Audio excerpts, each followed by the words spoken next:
Boa noite a todos. Retornamos para dar continuidade ao nosso estudo do Livro dos Espíritos. Hoje, aula 44. Estamos na segunda parte do Livro dos Espíritos, no capítulo 3. E ontem nós iniciamos o subtítulo Separação da Alma e do Corpo, que vai das questões 154 a 162. Então, hoje, dando continuidade, nós vamos ver, então, as questões a partir da de número 157. Nessa questão 157, Kardec vai perguntar aos espíritos: a separação definitiva da alma e do corpo pode ocorrer antes da cessação completa da vida orgânica? Essa foi a 156 de ontem. Nós encerramos justamente aí. Eu citei, inclusive, o que acontece conosco quando nós dormimos, quando o corpo físico dorme, que o espírito pode desdobrar-se, né, e inclusive a distâncias maiores. Então, o mesmo fenômeno que nós podemos verificar parcial, né, durante o sono físico de desdobramento, pode também se dar quando o corpo físico já está em agonia, né? Quer dizer, não há possibilidade de continuidade da vida. Então, muitas vezes, a própria espiritualidade já recebe o espírito e este pode se afastar relativamente do corpo, antes mesmo que este deixe definitivamente de funcionar. Então, ontem nós vimos até aqui. Na questão 157, agora sim, Kardec pergunta: no momento da morte, a alma sente, alguma vez, qualquer aspiração ou êxtase que lhe faça entrever o mundo onde vai de novo entrar? Então, quer dizer, Kardec quer saber se há um fenômeno comum no momento da morte, quando cessa a vida no corpo físico, seja esse momento um êxtase ou algum influxo, uma aspiração interior que faça com que o espírito identifique que ele está, então, partindo, digamos assim, naquele instante, deixando o seu veículo físico definitivamente. E os espíritos vão responder: muitas vezes a alma sente que se desfazem os laços que a prendem ao corpo. Emprega, então, todos os esforços para desfazê-los inteiramente, ou seja, quando a pessoa sente, quando o espírito sente que é chegado o momento, que ele está partindo, então, né, que o seu espírito está desligando-se do corpo físico, em geral, os espíritos querem que isso aconteça, e aí tentam auxiliar para que estes laços se rompam de uma vez, para que eles possam se sentir libertos. Já em parte desprendida da matéria, vê o futuro desdobrar-se diante de si e goza por antecipação do estado de espírito. Vejam só, ontem nós já tivemos a oportunidade de comentar com vocês alguma dessas respostas que os espíritos nos trazem. E nós comentamos que há algumas diferenças entre a morte natural, na qual há um esgotamento dos órgãos, ou por uma idade avançada, ou por uma doença que muitas vezes se prolonga. Então, que nestes estados de morte natural, via de regra, o que se dá é isso que nós estamos vendo, são as respostas que os espíritos nos dão. Eles se sentem mais calmos, pacificados, sentem essa libertação. No caso agora, se eles intuem, se eles têm essa sensação de que está ocorrendo a morte, né, eles querem, digamos assim, acelerar o processo de desfazimento, eles podem, então, antever esse futuro, mas nós não temos uma desencarnação exatamente igual à outra. Nós vimos ontem, eu comentei com vocês, que em relação aos espíritos que encontram, né, a morte do corpo físico pela escolha do suicídio, há uma diferença bastante significativa em relação àqueles que partem após findado a sua tarefa. No livro Obreiros da Vida Eterna, psicografado pelo Chico, O médium André Luiz, entre outras matérias que são tratadas no livro, eu aconselho vocês que leiam, quem tenha curiosidade, toda a coleção André Luiz é belíssima. E esse Obreiros da Vida Eterna, André Luiz aborda 5 processos de desencarnação. São 5 pessoas diferentes. 2 deles espíritas, um católico, uma evangélica protestante, e outro um estudioso espiritualista, mas sem nenhuma religião. E na abordagem destas desencarnações e das características particulares de cada um destes, nós podemos ver, por exemplo, que a espiritualidade ela não escolhe campo religioso para que esse ou aquele seja auxiliado ou não. Basicamente, nós vamos percebendo que quem você é durante a vida, as suas escolhas, o seu maior desprendimento ou o seu maior apego à vida material, o nível equilibrado ou desequilibrado dos seus sentimentos, dos seus pensamentos, das suas ações é que influi diretamente sobre o seu desencarnar. Então, André Luiz, nesse livro Obreiros da Vida Eterna, em determinada altura, quando eles estão já iniciando os atendimentos, né, porque não é feito ao mesmo tempo, eles atendem estes 5 personagens, cada um a seu tempo. Então ele tem a oportunidade de perguntar ao assistente Jerônimo, todas as mortes se fazem acompanhar de missões auxiliadoras? Porque nós vamos perceber em Obreiros da Vida Eterna que existe um grupo de espíritos incumbido de auxiliar o desligamento destes 5 personagens tratados no livro. Então, uma vez que André Luiz está fazendo parte desta equipe, que ela vê a especialização dos espíritos que trabalham, e esse objetivo de auxiliar no desligamento, ele pergunta, então, ao assistente, que era o chefe, digamos assim, da missão, né, se todas as mortes se fazem acompanhar por equipes, como as que ele está participando, quer dizer, equipes de espíritos desencarnados que se dirigem à psicosfera física, ao plano físico, a fim de auxiliar os desencarnes. E o assistente Jerônimo responde para André Luiz que absolutamente. Reencarnações e desencarnações, de modo geral, obedecem simplesmente à lei. Há princípios biogenéticos orientando o mundo das formas vivas ao ensejo do renascimento físico, e princípios transformadores que presidem aos fenômenos da morte em obediência aos ciclos da energia vital em todos os setores de manifestação. Então nós vamos perceber aí que assim como o processo da reencarnação, nós assistimos um relato de André Luiz sobre a reencarnação de Segismundo no livro Missionários da Luz. Mas também naquela oportunidade, André Luiz, questionando os instrutores, ele recebe a informação que nem todas as reencarnações são auxiliadas como a de Segismundo foi. Então, agora, em Obreiros da Vida Eterna, o instrutor Jerônimo afirma a mesma coisa em relação às desencarnações. Então, uma vez que não há reencarnação exatamente igual a outra, também não há desencarnação exatamente igual a outra. Algumas exigem, ou não exigem, algumas recebem o auxílio de equipes específicas, preparadas para esse intento.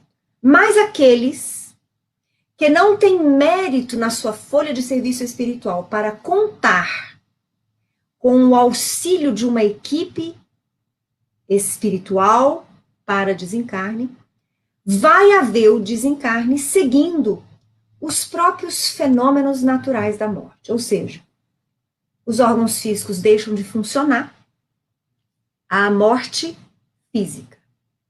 E começa então a haver o gradual desligamento destes incontáveis filamentos, podemos chamar assim, que ligam o nosso perispírito ao nosso corpo físico.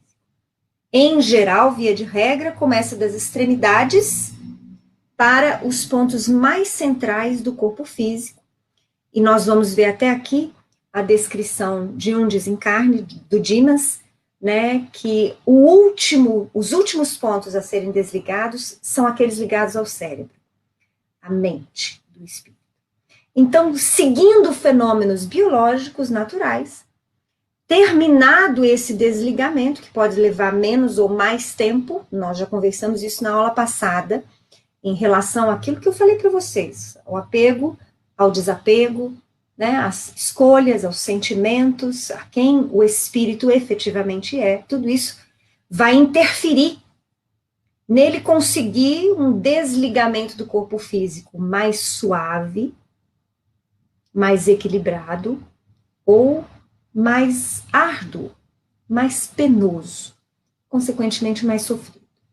Então, pelas próprias leis biológicas que regem, e as leis naturais, que são as leis divinas, terminado esse desligamento, o fluido vital deixa, então, de percorrer o corpo físico, o duplo etérico se desfaz, essa energia, tanto do duplo etérico quanto do fluido vital, retorna ao fluido cósmico universal, que está em toda parte, e o espírito, então, encontra-se liberto, naturalmente, sem equipe socorrista nenhuma. Então, segundo os espíritos, dada a característica de mediana ainda da nossa civilização, da nossa humanidade, isso sem contarmos que nós ainda temos, em grande parte da nossa humanidade ainda, um primitivismo e uma ignorância muito grande em relação aos fenômenos espirituais.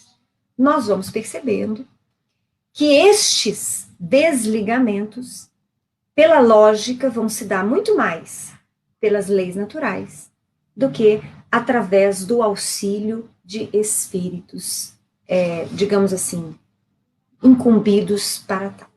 Mas vamos continuar comentando de pouquinho em pouquinho os comentários de Jerônimo. Eu tirei alguns trechos só desse livro Obreiros Eternos, porque eu achei muito interessante que a gente pudesse falar isso dentro desse estudo que nós estamos fazendo do Livro dos Espíritos. Nos múltiplos círculos evolutivos, há trabalhadores para a generalidade, quer dizer, nos vários círculos da vida, tanto no plano da matéria densa, quanto nos planos mais próximos espirituais, nós vamos encontrar uma grande maioria de espíritos, encarnados e desencarnados, trabalhando de modo geral, pessoas medianas, de evolução mediana, pouco preocupados ainda, vamos dizer assim, com a evolução espiritual, com a evolução moral, mas que basicamente trabalham no campo evolutivo, de pequenos segundos, digamos assim, evoluem muito lentamente, porque basicamente cuidam tão somente de trabalhar, comer, gozar a vida. Nós temos uma grande maioria na nossa humanidade que funciona dessa forma. Então, há estes trabalhadores para a generalidade, segundo os sábios desígnios do Eterno, ou seja, porque nós estamos ainda variados grupos de espíritos, trabalhando, uns mais antigos, outros mais novos, uns mais empenhados, outros não tanto, uns mais avançados em determinada área, outros em outras áreas, enfim. Entretanto, assim como existem cooperadores que se esforçam mais intensamente nas edificações do progresso humano, há missões de ordem particular para atender-lhes às necessidades. Ou seja, apesar de nós termos esta generalidade de espíritos bastante variável, mas, em resumo, a grande maioria vivendo ainda em estágios de pouca aquisição moral, pouca preocupação espiritual, cuidam tão somente do imediatismo, né?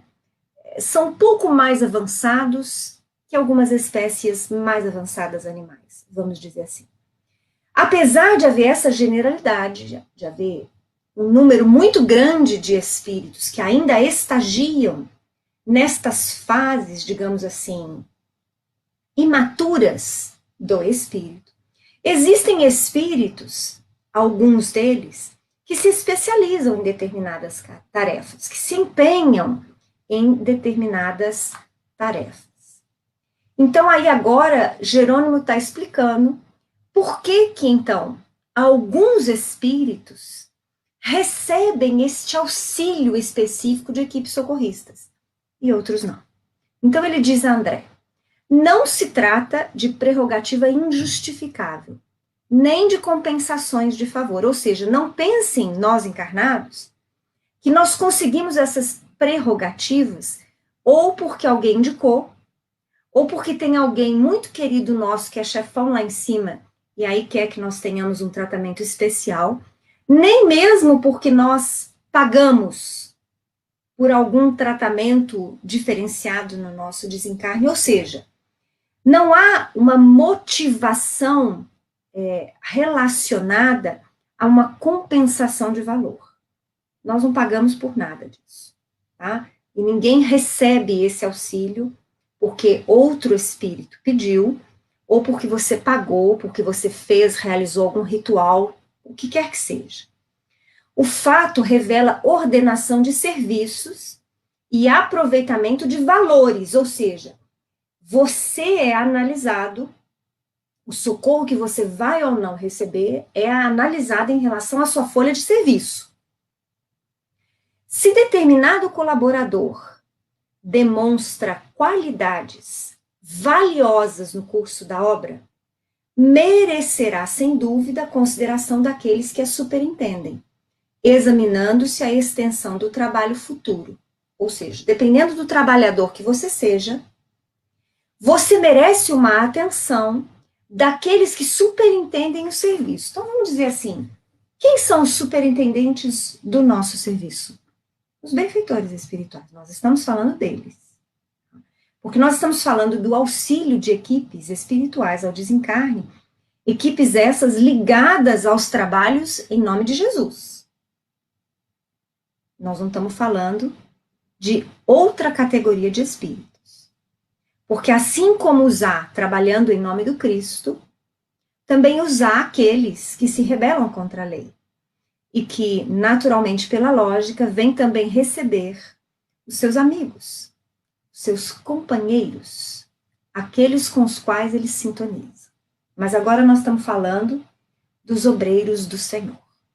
Então, quando você é um obreiro do Senhor, e aí não é preciso tarefas grandiosas, mas é preciso que você cumpra a tarefa para a qual você foi chamado. Ah, mas qual é a minha tarefa? Fazer o bem. Se eu tenho oportunidade de fazer o bem a um pequeno número de pessoas na minha família, dada a humildade da própria tarefa, da minha própria condição, se eu for um bom servidor, eu merecerei auxílio, eu merecerei amparo de quem superintende os serviços gerais. Se eu for um trabalhador que possui uma tarefa um pouco mais alargada, que tenho capacidade de desenvolver e de tocar um pouco mais de corações, e executo o meu dever perante as leis eternas, eu também mereço auxílio dos meus chefes, dos superintendentes do serviço, e assim, progressivamente. Então, cada um sabe, cada um de nós sabe se anda condizente com a sua tarefa ou não. Ah, mas como é que a gente sabe? Ninguém me disse isso, nenhum espírito chega e diz. E nem vai chegar e dizer. Nós sentimos. Nós sentimos quando estamos cumprindo. E nós sentimos quando estamos perdendo tempo valioso. É por isso que Agostinho, ele nos auxilia, essa mensagem está lá no Evangelho segundo o Espiritismo, ele nos auxilia a nos auscultar toda noite, analisando o nosso dia.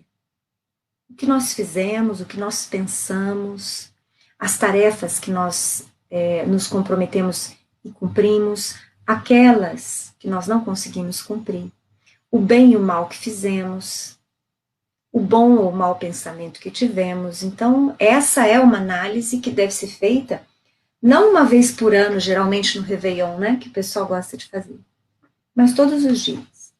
Porque nós temos pequenas tarefas a realizar. Mas continua Jerônimo ainda falando com André Luiz. No plano espiritual, portanto, muito grande é o carinho que se ministra ao servidor fiel, de modo a preservar-lhe o devotado espírito da ação maléfica dos elementos destruidores, com o desânimo e a carência de recursos estimulantes, permitindo-se simultaneamente que ele possa ir analisando a magnitude de nosso ministério na verdade e no bem, em face do universo infinito.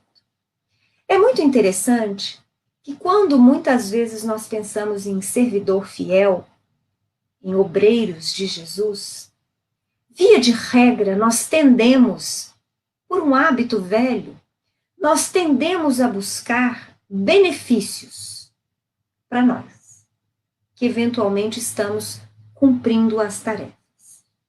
No entanto, os Espíritos nos esclarecem, nesse livro Obreiros da Vida Eterna, Jerônimo vai falar e outros instrutores vai falar exatamente disso também, que as facilidades no mundo físico não são lições concedidas pela espiritualidade superior. Pelo contrário, os benefícios que nós, se nos podemos categorizar como servidores fiéis, que nós podemos receber da espiritualidade, é força, amparo, consolo, para que possamos combater o desânimo e quaisquer outras dificuldades morais que nos visitem. Porque as dificuldades materiais, nós vamos ter que ultrapassá-las. Não é porque nos devotamos a estudar as lições de Jesus e buscamos, dentro da nossa imperfeição ainda, vivê-las, que nós iremos receber benefícios e facilidades. Não. Na verdade, a facilidade que nós poderemos encontrar na vivência das dificuldades materiais da vida é justamente a força moral para enfrentar. Não nos deixar contaminar pelo desânimo, pelo desalento, pela revolta, pela descrença.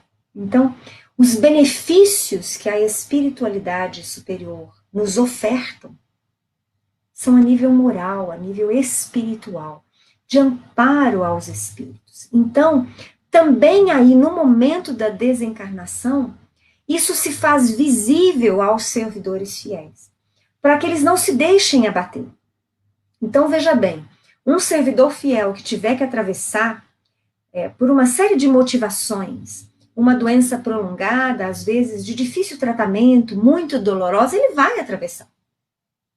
Não é porque ele descrê em Jesus que ele não vai passar. Muitas vezes porque exatamente esta lição ele optou. Ou esta lição é imprescindível para o aprendizado que ele ainda precisa fazer. Mas, ao servidor fiel, nunca vai faltar o amparo moral, as boas palavras sopradas à alma, como eu poderia dizer.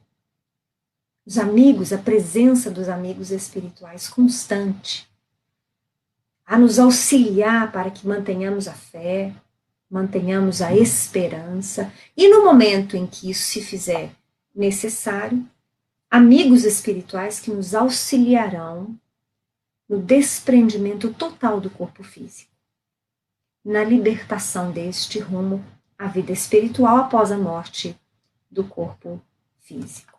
Eu comentei com vocês que está nesse livro Obreiros da Vida Eterna, um relato, trazido por André Luiz da desencarnação de Dimas. Nesse livro mesmo, Obreiros da Vida Eterna. Eu não vou ler tudo, senão fica muito comprido, mas eu grifei algumas coisas bastante interessantes. Então, André Luiz e a equipe dos socorristas se aproxima de Dimas. Dimas já está na agonia que antecede a morte, ainda num estágio bastante próximo, semiconsciente. Ele ainda percebe o que acontece no plano material, ele sente algumas influenciações no plano dos espíritos, inclusive a presença da sua mãe, que vem para recebê-lo no plano espiritual, mas ele não consegue mais expressar-se. Então ele está vivendo já o momento da agonia. E aí André Luiz conta que Jerônimo, né, o instrutor, o responsável, ele começa então a trabalhar num processo de magnetização de Dimas. E essa magnetização, ela visa facilitar o desligamento das vísceras, o desligamento dos órgãos vitais de Dimas. E André Luiz, então, relata que Jerônimo trabalha com passes longitudinais. E estes passes longitudinais, dirigidos pela vontade especializada de Jerônimo, porque ele sabe o que ele está fazendo, veja bem, é um trabalho especializado, não é qualquer um que realiza. Então, Jerônimo, através destes passes longitudinais e dirigindo a força de seu pensamento, ele vai inibindo o sistema nervoso simpático, neutralizando quaisquer fluidos que possam persistir, principalmente no cérebro de Dimas, o que, consequentemente, vai suavizando a sua angústia, a sua preocupação, porque ele fica, então, naquele estágio de semiconsciência. E nesse momento em que Jerônimo vai fazendo esses movimentos, procedendo aos desligamentos dos órgãos, ele diz a André Luiz que antigamente os antigos acreditavam que entidades mitológicas cortavam os fios da vida humana. E aí ele fala para André Luiz, nós somos parcas autênticas, efetuando semelhante operação. Porque os antigos diziam, na mitologia grega, que parcas eram três senhoras, três mulheres, que faziam esse desligamento dos fios da vida. Eram elas as responsáveis pela morte. Essas três parcas. Então, Jerônimo brinca com André Luiz que eles ali são as parcas autênticas, o que estão fazendo esse movimento de desligamento. E ele explica a André Luiz que há 3 regiões orgânicas fundamentais, que serão trabalhadas por eles ali, para que se faça, então, esse desprendimento suave do espírito Dimas. O primeiro centro é o vegetativo, que está ligado à região do ventre. E ali se encontram a sede das manifestações fisiológicas. Então, os passes, a magnetização de Jerônimo, vai dirigir-se a esse centro vegetativo para fazer o desligamento dos órgãos vitais, localizados no ventre. Depois, diz Jerônimo a André Luiz, vem o centro emocional, que é a zona dos sentimentos e desejos, sediado no tórax, basicamente na região do plexo cardíaco. Então, vai também ele agir ali na direção da sua energia, né, na magnetização, a fim de inibir e facilitar o desligamento, quer dizer, desligar os laços perispirituais desta região torácica cardíaca. Finalmente, o centro mental, o mais importante por excelência, situado no cérebro. E aí, então, Jerônimo relata, para aqueles de vocês que se interessarem, vocês vão encontrar lá em Obreiros da Vida Eterna, relata, então, esse movimento, né, da atuação de Jerônimo no plexo solar, desligando, né, os órgãos vitais, conta para nós que enquanto Jerônimo procede a esse desligamento das forças, tanto do ventre quanto dessas forças da região torácica, cardíaca, vai se desprendendo o ectoplasma do corpo físico já em agonia, né? E finalmente, quando ele chega e inicia o desligamento do plexo mental, então André Luiz diz que vê como que uma chama violeta que se desprende, como se algo quebrasse no cérebro e essa chama, então, sai do corpo físico e logo essa chama absorve todo o ectoplasma que havia sido expelido até aquele processo, que é um processo que demora alguns minutos, né? E então toma a forma perispiritual igualzinha ao do corpo físico. nesse instante, o perispírito ainda está ligado ao plano mental, e só dali a mais algum tempo é que haverá o desligamento definitivo do fio de prata, que é esse fio que liga o perispírito ao corpo físico. Nosso tempo está acabando aqui, mas amanhã a gente volta, dando continuidade a esse estudo sobre a desencarnação, dentro deste subtítulo, né, que fala da separação da alma e do corpo físico. Eu agradeço a presença de todos vocês. Estou ouvindo este livro novamente. Muito bom, Anderson, é isso mesmo. Aliás, eu não sei se você já percebeu, já deve ter percebido, que eu adoro a obra de André Luiz. E sempre que eu tenho oportunidade, eu trago alguma coisa para vocês dela, porque eu vejo na obra, não só de André Luiz, na obra de Chico, uma continuidade, uma extensão do que nós vamos encontrar no Pentateuco Kardeciano. Mas amanhã eu aguardo vocês aqui novamente, às 7 horas, para mais meia hora dos nossos estudos. Um abraço para a Denise, para a Suzeli, para o Carlos, para a Bárbara, para o Anderson, e até amanhã, se Deus quiser.